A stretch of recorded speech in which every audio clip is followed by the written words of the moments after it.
Mark Andre of Arcata, California, has devoted his career to exploring the woods in Northern California. As the town's environmental service director, it was his job to spend time in the wilderness. He knew the area like the back of his hand, or so he thought.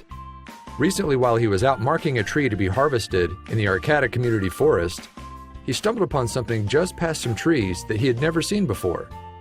It certainly wasn't there the last time he'd been in the area. It was almost perfectly camouflaged, and as Mark moved closer to it, he realized it was some sort of elaborate makeshift cabin, clearly illegally constructed.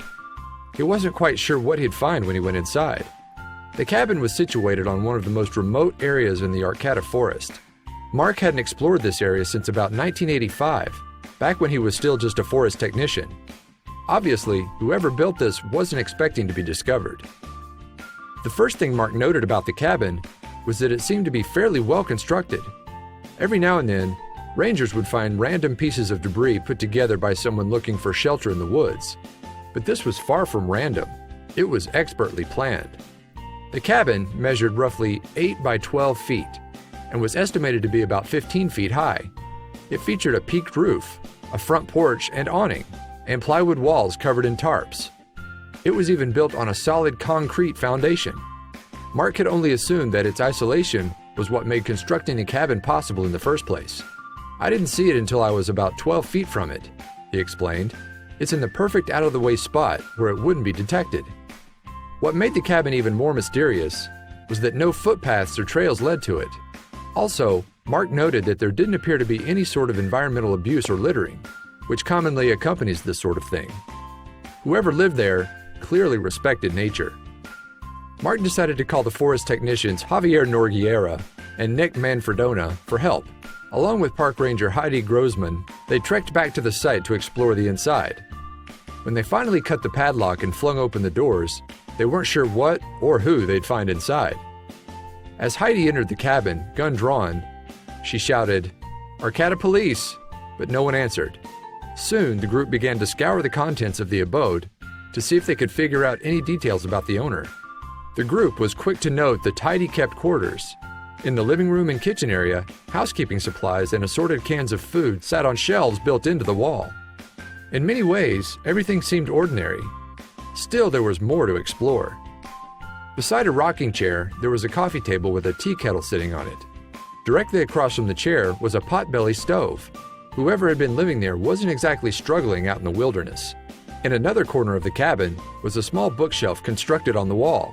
It was lined with various titles including Catch Me If You Can and Medicinal Plants of the Pacific West.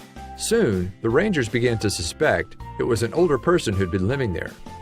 Other items like stacks of tapes lent credence to the search party's suspicions.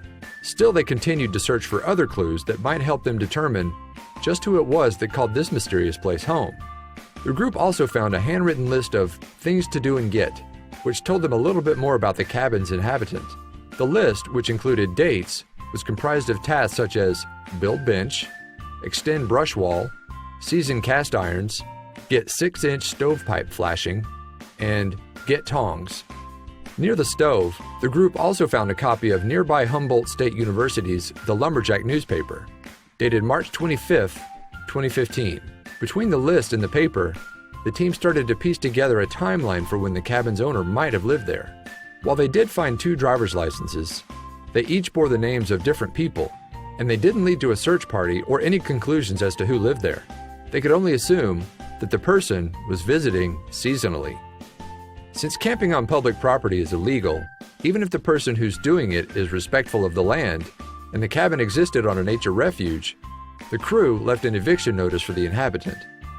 From there, things got really strange. When authorities returned to the cabin site at a later date, they found that it had been totally deconstructed. The only trace of it was a charcoal squatter symbol, where the cabin once sat. "That's the cleanest camp cleanup I've ever seen," said Michael McDowell, the natural resources technician for the Environmental Service Department. "There wasn't a nail, not even a gum wrapper left behind." It's unlikely that the cabin's owner would come forward, given the potential for legal trouble.